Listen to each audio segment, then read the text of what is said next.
Okay, so I am here. I have been making spiced nut recipe. I've done it 3 times, and I think I finally got it perfected. So I've showed it on Instagram, and I think on Facebook, and a few people have asked me, so I'm doing the recipe now. I actually got this from another YouTuber, but I've modified the recipe quite a bit, and let's get started. So I'm gonna show you what you need. It's very few ingredients. Make sure it's high. No, keep it up high.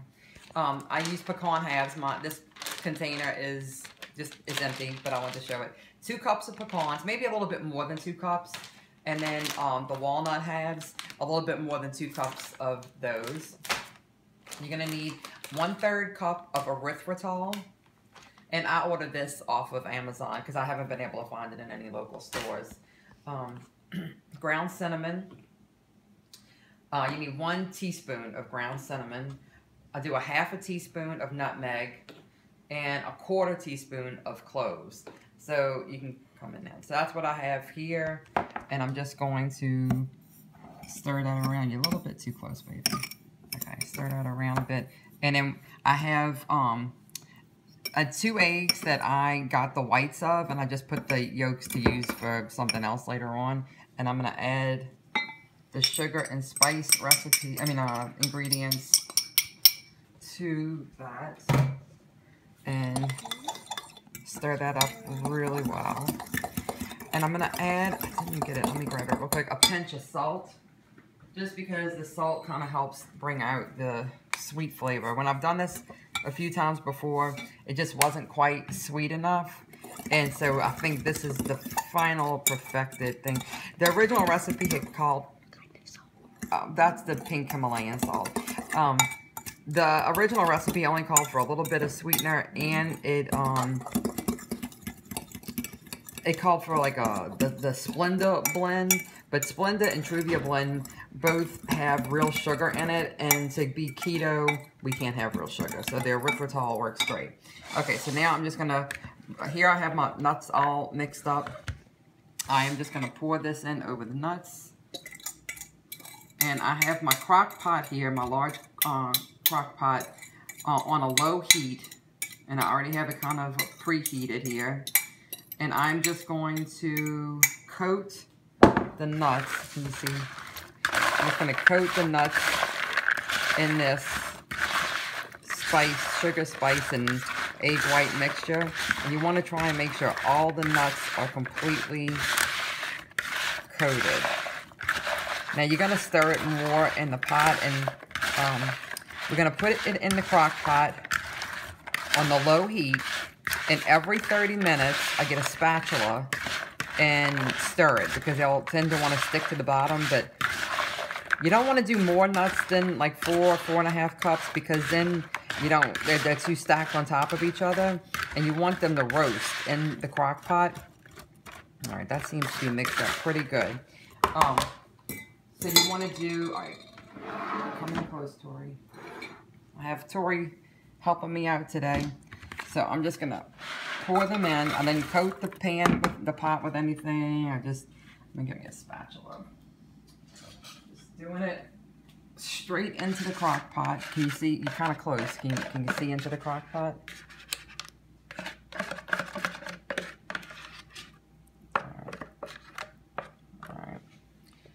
And come look down into it. Can you see inside? I'm just kind of flattening them out, and you see how they're kind of on top of each other. You don't want it any thicker than that. But I'm just gonna put it in here on the low heat and put the lid on it, and I just want it all kind of evenly flat. And then I am going to set my timer for 30 minutes. And every 30 minutes, you can put it on me. Every 30 minutes, I am going to come back and show you what it looks like as I stir it. I do it anywhere from between 2 hours to 2.5 hours. And then I'm going to put it on a cookie sheet on a parchment paper and let them roast in the oven. So I'll be back for the first stirring. All right, thanks.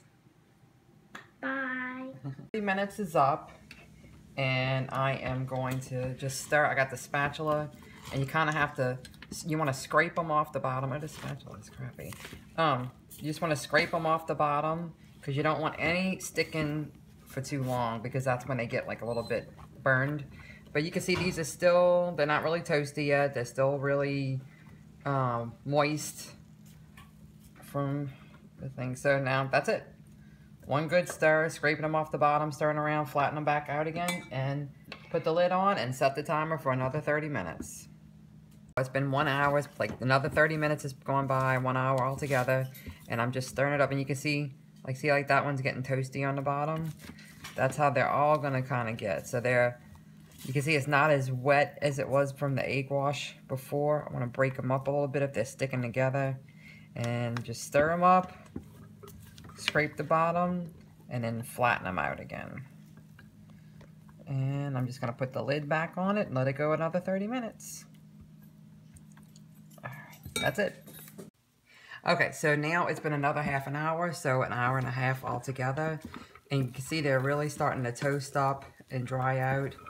And I don't have any little burned one. Well, see, like that one's almost getting to like a burn spot, so I kind of want to make sure that one lands on top. I mean, it doesn't really matter if it gets a little too toasty, because I haven't found where it makes it taste funny or anything. But, you know, I'm just a perfectionist, so I like it a certain way.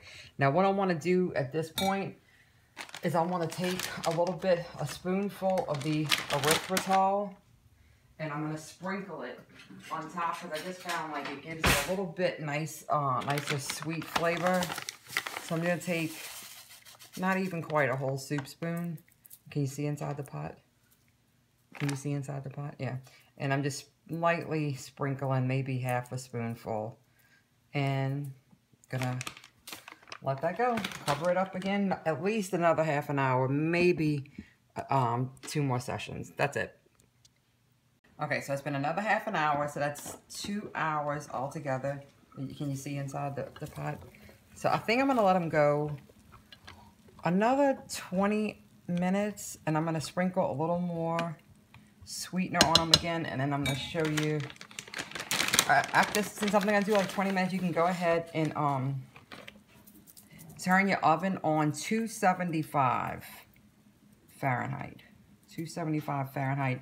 We're gonna slow toast them after they come out this next time. You wanna get a cookie sheet together out with parchment paper on it, and I'll show you that. That'll be the next step. All right, 20 minutes. Okay, so the 20 minutes is up. I've put my nuts onto a folded pan, only because I don't like washing pans. And then I put parchment paper, and I don't know if y'all have seen these bacon sheets. They're probably not new. I just happened to just find them, but they're already pre-cut parchment paper cookie sheets. So I lined the pan with it, and then I just laid out the nuts as even as I can. Now, if you like the nuts to be kind of soft and chewy, you could just leave them like this and let them sit out for maybe an hour or so to cool off before you package them up, maybe longer than an hour. I like mine to be crunchy and crispy, and that's how my family likes them. So I am going to put them in a 275-degree oven for about 15 minutes. Okay, so this is the final step. I took them out of the oven, stayed in just over 15 minutes, and I just transferred that parchment paper with the nuts onto a cooling rack just to get some air between it and the counter. And you'll see they're still soft, so don't panic that, oh no, they're not crunchy, they're still soft. As they cool, they're gonna get crunchy and really, really nummy. So whenever they're cooled off and they're crunchy again, I'll come back just to do a little taste test for you. All right, we'll be back. Okay, we got the final product. It hasn't even been cooling for even an hour yet, but they're already pretty cooled off. So I was just gonna taste test one.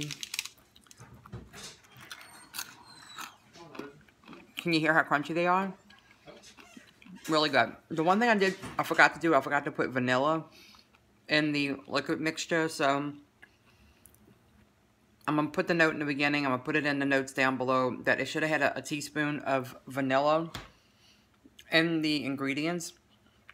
I've also thought about putting a teaspoon of maple extract to kind of give it a maple syrupy kind of flavor. So I think my next batch I might do that with it. But even without the vanilla, it's really good. So that's it. That's the Christmas spicy nuts.